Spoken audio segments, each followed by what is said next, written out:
Bonjour à tous, c'est James le loup de Zurich. Donc en ce dimanche, je vous fais un chrono trade et on commence toujours avec la volatilité. Je vous ai fait un beau graphique, regardez. Je vais vous expliquer tout ça. Donc ici, je vous ai mis le baromètre ici de la volatilité. Je me suis inspiré aussi de mon pote Romain Daubry, je l'ai fait à ma sauce. Donc possible bat et shark, voilà les niveaux sur lesquels on pourrait aller, d'accord? Ils sont indiqués ici, d'accord? Au plus haut, ben là, ça serait, on commencerait au niveau des 17,62. Le premier niveau. Au plus haut, on serait sur les 22, 22,20, on va dire, quelque chose comme ça. À la baisse, on pourrait aller chercher le gap des 11,93 à surveiller. Mais là, quand je vois ça, avalement haussier, voilà, il y a plein de choses qui disent que bon, on peut monter à la hausse. Il y a aussi des divergences que vous trouverez facilement. Je vous ai mis les unités de temps ici, hein, les unités de temps, les horizons de temps. On me demande souvent c'est quoi court terme, moyen terme, long terme. Donc c'est ici une heure à 2-3 semaines pour le court terme. Le moyen terme, c'est de 3 semaines à 6 mois. Et le long terme, c'est de 6 mois à plusieurs années. On passe ensuite à ça, c'est une émission où j'ai donné beaucoup de choses aussi, vous pouvez regarder. On passe ensuite au BTC. Donc au Bitcoin, il y a un biseau ascendant qui, comme je vous le disais, s'il cassait ici, on pourrait descendre et aller chercher les 56 425, puis ensuite les 48 000. Donc vraiment à surveiller parce qu'il y a beaucoup de figures chartistes qui disent qu'on peut descendre, plus des divergences. On a fait combien là sur cette cassure ici? On a fait 5549 points à prendre. C'était beau, c'est magnifique. Ce compris, vraiment bravo. Hein. Suivez aussi les chronotrades que j'ai fait les derniers. D'accord? Tout est ici. Hein. Vous verrez, il y a pas mal de chronotrades. Voilà. Et vous verrez, c'est juste fantastique. Tout y est. L'Ethereum, c'est pareil. L'Ethereum, la même chose. On avait les mêmes figures. Regardez le chronotrade que j'ai fait la dernière fois. Donc on pourrait vraiment descendre sur des niveaux plus bas, sur cette zone de polarité autour des 2900. Donc à surveiller. Le pétrole, il est parti en fait à la hausse. Regardez, on avait un très beau range ici, comme je l'expliquais la dernière fois. Hein. Donc c'était ou à la hausse ou à la baisse. Ici, il y a une tentative qui a été faite, ça a échoué. On est descendu, bam, on allait le faire. Regardez, c'est parfait, hein, vraiment, c'est au poil de cul près, voilà, c'est magnifique. On va rechercher, on est remonté comme une balle. Regardez l'impulsion quand même, il y a quand même une force acheteuse. Hein. On est monté de 13%, 13,17, c'est beaucoup. Là, on a cassé, on pouvait rentrer ici, même ici, là, d'accord? On fait un pullback, on revient ici, on devrait taper le rectangle et remonter. On a aussi un fanion haussier qui pourrait ramener le marché dans un premier temps autour des 84, 94. C'est pas ouf, hein, c'est ce niveau-là. Ici, on a pas mal accumulé. Voilà. Et pour moi, la target, c'est toujours les 90 et même plus haut. On passe au gaz. Le gaz, on avait une tasse avec Hans, donc on pourrait voir une correction, bien sûr, de Fibonacci sur la hausse qu'on a eue, que j'ai indiqué la dernière fois, et on pourrait chercher les 2,48. Donc faites attention, c'est toujours à surveiller. Je passe ensuite. Alors, l'or, j'avais donné ici un short, d'accord? Donc les deux shorts ont été bons. Le premier était ici. On a fait une belle petite descente commercialement, c'était vraiment bien, d'accord? 4,32%, c'est beau. On continue, d'accord? On met son stop loss à 2500, 2520 sur le money management, etc. Voilà. Et on pourrait aller chercher vraiment les niveaux que j'ai indiqués ici, les 2114, c'est possible, c'est pas ouf, c'est des niveaux qu'on avait, c'est des plus hauts historiques qu'on a fait ici. Bon, ça, c'est la leçon d'ailleurs que j'ai fait la dernière fois. C'est ici des niveaux historiques, des plus hauts historiques qu'on avait fait. Donc, c'était des résistances, c'est devenu des supports.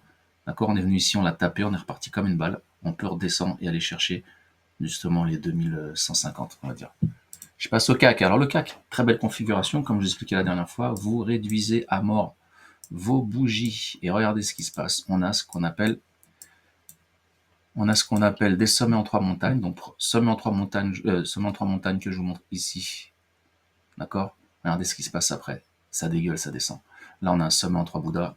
Regardez ce qui se passe après, ça descend. Et là, on se retape encore. On est encore dans une configuration de sommet en trois montagnes. Donc, on peut vraiment redescendre. Si je zoome sur tout ça, je vous ai dit qu'il y avait un gap de rupture qui a été fait ici.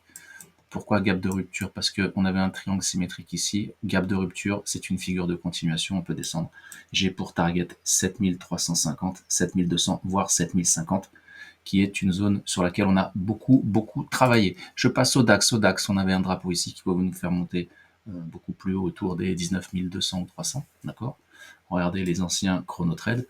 On a ensuite ici ce magnifique triangle symétrique dont j'ai parlé dans l'émission de Boursorama et Société Générale, on était là. J'ai dit attention, on peut remonter, taper la ligne, réintégrer, c'est pas grave parce que mon stop loss il était au-dessus ici. Et j'ai dit qu'on allait faire un pullback et redescendre. Regardez ce qui s'est passé, on a fait 18 654, 17 950, c'est-à-dire qu'on a fait 700 points en ligne droite, quoi, presque. Là, maintenant, on était donc dans un fanion au départ, un fanion baissier. On se trouve maintenant dans un drapeau baissier. Donc, on pourrait redescendre et aller chercher d'abord ce niveau-là.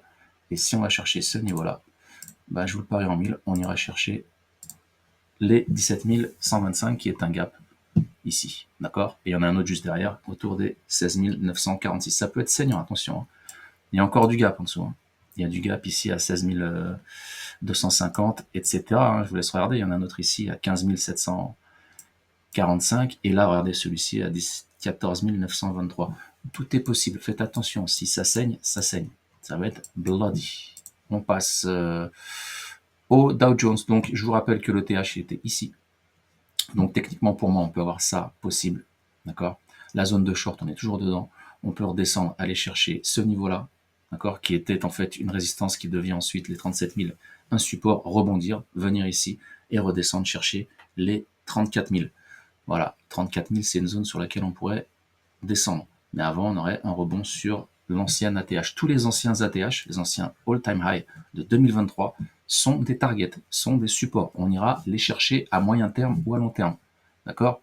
Moyen terme, long terme, 2 à 3 semaines, 6 mois, long terme, on ira. D'accord? Ça, j'en suis... voilà. Le S&P, on a un très beau butterfly ici qui pourrait aller chercher justement... Enfin, on est sur la zone, hein, c'est magnifique.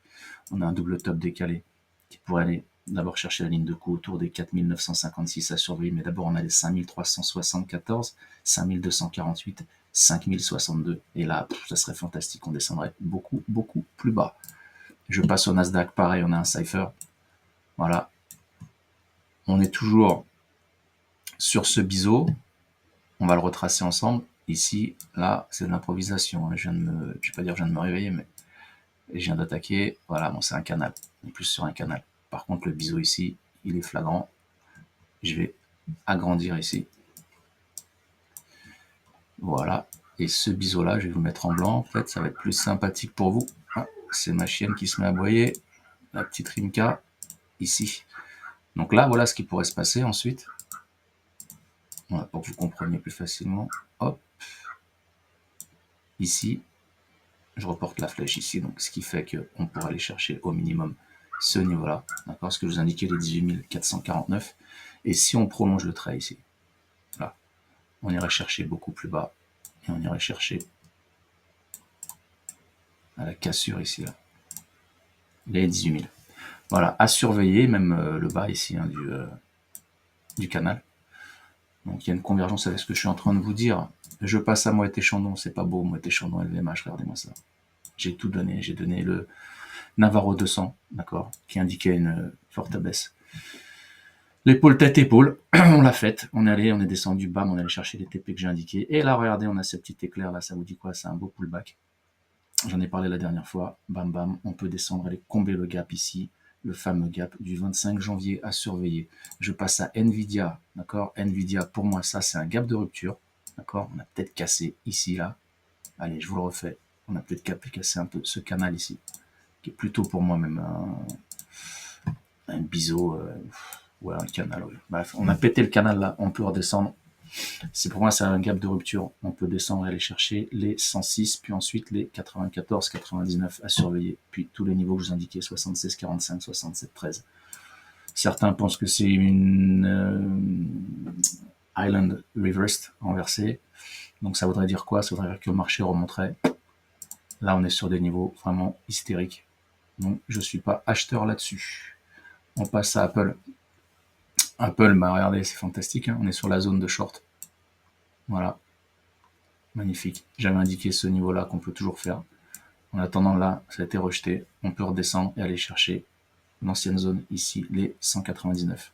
Voire plus bas. Attention, faites attention. On peut même descendre sur les 172. Amazon, je suis toujours vendeur sur Amazon. J'ai toujours mon magnifique crabe et shark sur cette figure. Donc pour moi, ça reste sur cette zone-là, vendeur. Google. Google a explosé là. Donc faites attention à Google parce qu'on a ce range qui pourrait faire monter le marché autour des 200. C'est pour ça que les analystes ils disent 227. D'accord. Mais si on casse ici ce biseau ascendant, on descendra, on ira chercher les 157, 142. Donc à surveiller. On passe à Meta. Meta, c'est beau. On a un triangle symétrique. Regardez, c'est parfait. Hein, c'est beau. Si on casse, on va descendre. On ira chercher les 394. Mais d'abord, on ira chercher les 424. C'est le niveau que j'ai calculé, tout ça. Hein, vous verrez. À surveiller. Microsoft. Microsoft, on est toujours sur ces niveaux-là. Pour moi, il y a un double top possible. Donc, si on casse, on va chercher la ligne de coup autour des 392. On y descendrait beaucoup plus bas, autour des 340, 320. Voilà, à surveiller. Pareil, Rising Wage, Fagnon, Pennant, qui nous amènerait un peu plus haut. On les a fait, on a fait les niveaux que j'ai indiqués la dernière fois. Nvidia, je vous l'ai fait. Tesla, on a toujours cette épaule, tête épaule inversée, hein, surveiller les volumes. Si on casse ici, alors là, c'est hyper intéressant, Tesla. Pourquoi? Il y a deux choses qu'on peut faire. D'accord? C'est, on casse ici cette ligne de coup. Dans ce cas-là, on rentre acheteur, on surveille les volumes. Ceux qui veulent shorter, vous pouvez shorter pour aller chercher ce gap, par exemple les 144, les 132, les 122, les 121. C'est pas un problème.